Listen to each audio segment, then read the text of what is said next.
So today I'm here to show you how to put together an excellent potting soil to use in your raised bed gardens. So it's funny because when I first started doing this, it was so intimidating. I was terrified to try to do this. It seemed overwhelming because me mix stuff together. That's crazy, right? So anyway, I finally decided to do it, and initially I was doing it in like little pots. So I would do each little pot into a bucket to come up with my whole mixture. But then I figured out there was an easier way. So I bought myself a wheelbarrow. So what I'm mixing the different components into a 5-gallon bucket. So this is my peat moss. Doesn't matter what brand you use. So do a 5-gallon bucket of peat moss. And you can do it in smaller quantities if you want to, like I was doing, but I'm telling you, it's a much, much bigger job. This way is so much easier. So fill up your bucket with the peat moss, and it is kind of messy. And some people would prefer to use a mask when they do this because it does produce a dust. And I have read stories about it creating fungal infections in people. So it's totally up to you. I choose to live life on the edge, so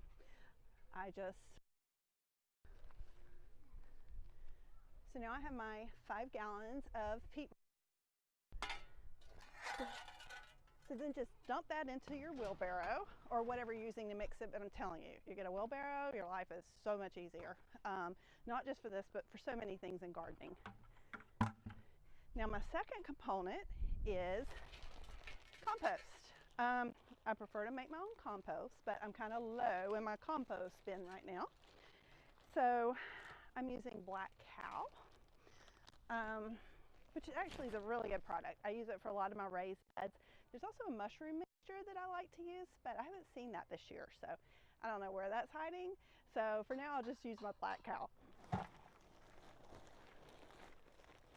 So I pour in 5 gallons.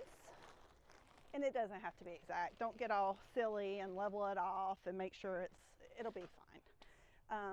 So then you pour your 5 gallons in. And next I have vermiculite. Now, I used to use perlite, and I've decided I'm not a biggest fan because perlite is so light that as you water your beds, it rises to the top and the bed just looks kind of squirrely. I mean, ends up looking like a lot of white balls on top of the bed. So I did switch back to vermiculite, which I like way better because it just looks like garden soil. There's no white bubbles or anything showing up. And you may not care, in which case it's fine to use perlite. I just feel like the vermiculite mixes better and it stays mixed better as opposed to floating to the top. So then you pour in your 5 gallons of vermiculite.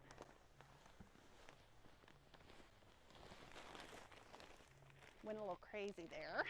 Got a little too much. And that also stirs up a lot of dust.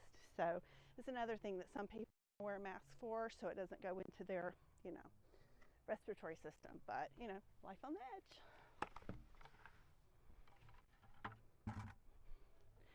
Okay, and then you take this handy guy and then you just spend a minute, maybe 2, mixing it up until none of the components are individually recognizable.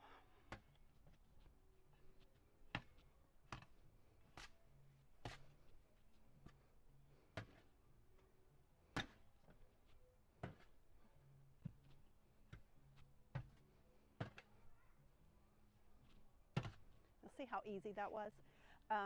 It is much easier if you use a wheelbarrow in a 5-gallon bucket as opposed to the way I was doing it first because I was using little pots and I was mixing it into a 5-gallon bucket and then it was hard to stir and mix. It was just a mess. I don't know what I was thinking. But once I got my wheelbarrow, and it just made things so much easier, and it went from me feeling like I could only do it once a year because it was such a big production that it literally took me hours to, look, the soil's ready to use. On my raised beds, I used to use a national brand, and I have to tell you, nothing produced right. I would have plenty of green, but then my vegetables never fruited. So I have found this mix works so much better. if you're doing raised beds. I also use it in flower pots, or I also use it to root things. So if I'm going to try to root a rose or some kind of bush or lilac, I'll use this instead of, traditional potting soil or just peat moss or, whatever other people use. I just pop this in a thing and it works really, really well. Potted things, if you want to do blueberries, if you want to do, gosh, my herbs are in it, everything's in it. So I do highly recommend this mix, and I think you'll love it. So anyway, that's it. I hope you see it's really easy to mix your own potting mix. You don't have to keep using the pre-mixed versions, and it's also more cost effective. So see you next time.